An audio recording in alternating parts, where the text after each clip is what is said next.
Hey, it's Biddy Penny, and today I am oh so inspired.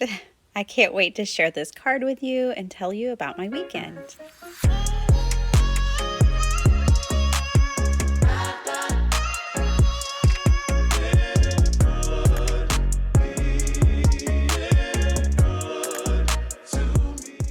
You guys, I was so honored to be a guest with Call Me Crafty Al and Crafty Days on her Oh Inspired series this weekend on Saturday. This is the card that we worked with for inspiration. It was submitted by our friend Noreen.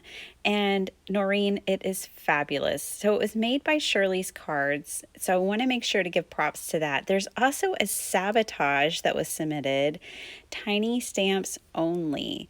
So luckily that was left up to interpretation because I really wanted to use paper. But I did use some tiny stamps along the top of the card there, and then obviously lots of paper and some ephemera. I want to show you guys how to find this kit. If you use my link below, go to Not Too Shabby, click on the stamps, and then scroll down and find Not Too Shabby. And right at the top, right there, is the box of the month called Home Sweet Home. It's important that you find this one in particular. There's only 5 left in stock, but this is the kit that I am using to make 10 cards today. And it is on sale right now. If you were to add like some sequins or something to your cart to get to $60, then you could get free shipping and a free gift. So just throwing that out there so you know where to find the kit that I'm working with today. So this is the kit. It is stunning. I absolutely had to have this kit. You guys know I'm a gardener, and so this one just, oh, it was a must. And I am finally getting to play with it. It's been saved until I guess just this perfect moment, and I was so excited to get to pull this one out and use it. I thought the papers were just gorgeous and lovely, and they reminded me of the card that Shirley had made that we were being inspired by. When I saw her colors and her papers, it just made me think of this card kit. And I love the sentiments and then these tiny images. I knew these amazing tiny stamp images were there. I love the cat, and this one, oh my goodness, that sentiment's fabulous. Anyways, so lots of ephemera, 1 pack for each type of paper. Okay, let's get into this. This is an 8.5 by 11 sheet of paper. I am going to cut this down on the 11-inch side to 5.5. That's it. And I did that to make 10 card bases. Okay, and then I'm going to take that card base, and on the 8.5-inch side, I'm going to score it 4.25. So I've made an A2 card base. I just wanted to leave that in because I know there are some people here that are brand new to card making and they need to know how to make their card base. So there you go. That's an A2 card base for you right there. I made 10 of those. And now I am going to split these up, 5 in each stack, because I'm going to show you 2 different ways. I'm actually going to show you lots of ways to make this card. I wanted to make 10 of them. I loved them so much.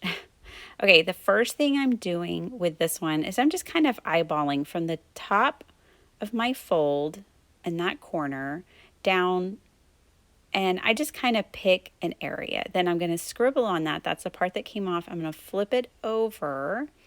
I'm going to mark the bottom edge. Oh, I don't really need to mark the top, or you don't really need to mark the top. Just the bottom edge, and then cut and slice up to that top corner. Okay, so this is one version similar to the one that I made on Oh So Inspired, but that was a 5 by 7 card, and these are A2. Now here's another option. Measure, if you're using an A2 card base, halfway would be 2 3/4 inches. And mark your center spot. Now this will give you a straight point. So now put your paper in, cut from the top corner down to that center point, and do the same thing on the other side. And this will give you a really nice sharp point. And this is much more like the card that Shirley had made, the inspiration. And I really like those fat triangles. These are much more slender. I could have cut in much more on that. And now I'm going through directional paper. You could do it. You could pull it off, but you need to be careful with directional paper depending on how many cards you're making. Okay, so I picked non-directional paper, and so this is one way to do it. I cut down 10 pieces down to 4¼ by 5½. So they're the same size as my card base. These are my remnants, and I'm going to use them all. I used all of the 6x6 paper today. Okay, so let me show you. Here, I haven't cut anything off of the card base, right? I'm just adhering. If you're going to make a lot of these, if you're going to mass produce, this is what I would recommend. So, just going ahead and gluing the 4¼ by 5½ piece down to your card base. If you're just making one, you could take this approach where you've trimmed your base, and now I'm just going to use a pencil, outline this triangle here, cut it out. And what that'll do for me is it'll enable me to already have my sides the right size, and then I can cover this. And that way, if the paper is double-sided like this paper is, you could just flip over the other side and one card would be complete. So if you're not looking to make 10 of them like I wanted to, I fell in love with this card, obviously, then, you could do it this way. But obviously this is directional paper, so see how it will give you a little bit of a fight. Your other option is to keep those wings that we cut off of the base first and then glue down the paper that is non-directional here. And I like doing that. In fact, I did that for all of these. I kept, when I'm making it just one at a time, to keep that white base. Now, if you cut your paper a little bit thinner here, then you can have, it'll look more matted. So that's what I'm doing here. I'm just trimming off a little bit, eyeballing it, trying to keep it straight. It's straight enough. And now I just have, a little bit of a matte, which I really like this look. I don't know how Shirley did it, you guys, but she had 2 mattes. She must have really had a system.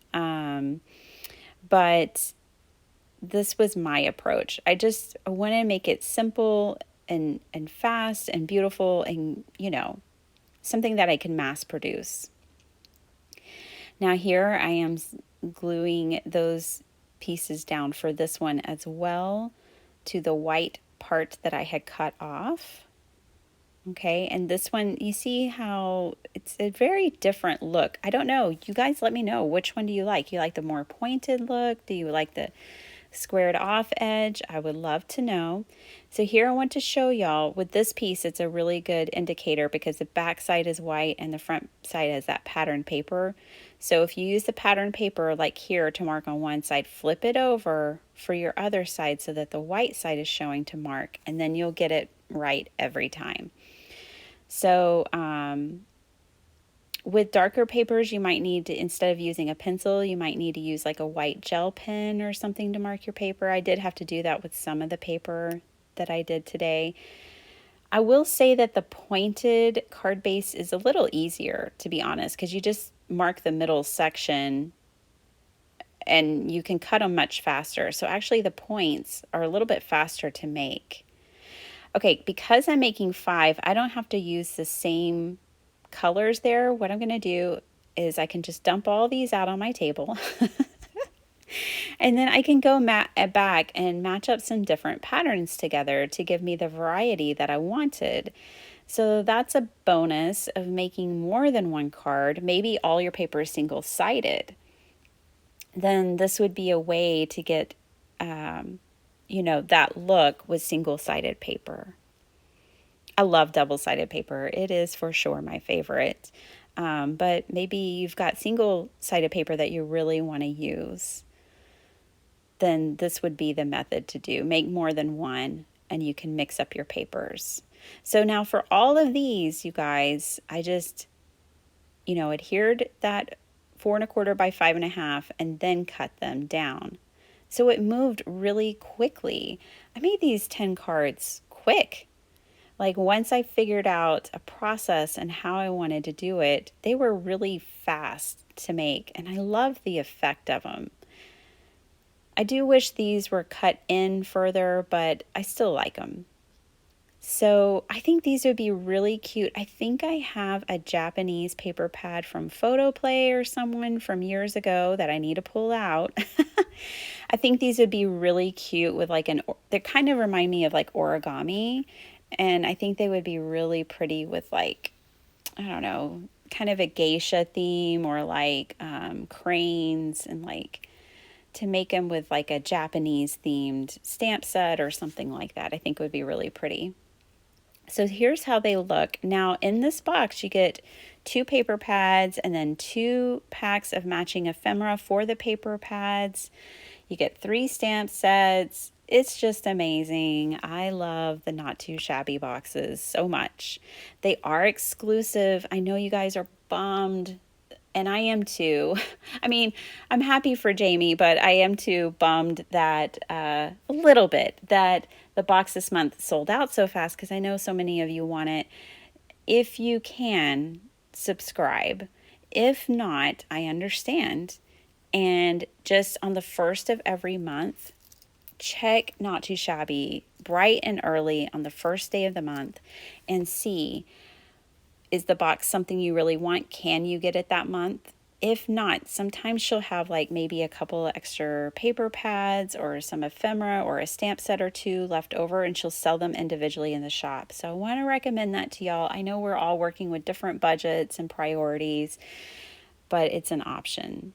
So now I am using that leftover strip that I cut when I cut my card bases. Well, not my bases, but the 4 1/4 by 5 1/2 pieces. So this would be 1 3/4 inch. These are the scraps, and I'm using them for the insides of my cards.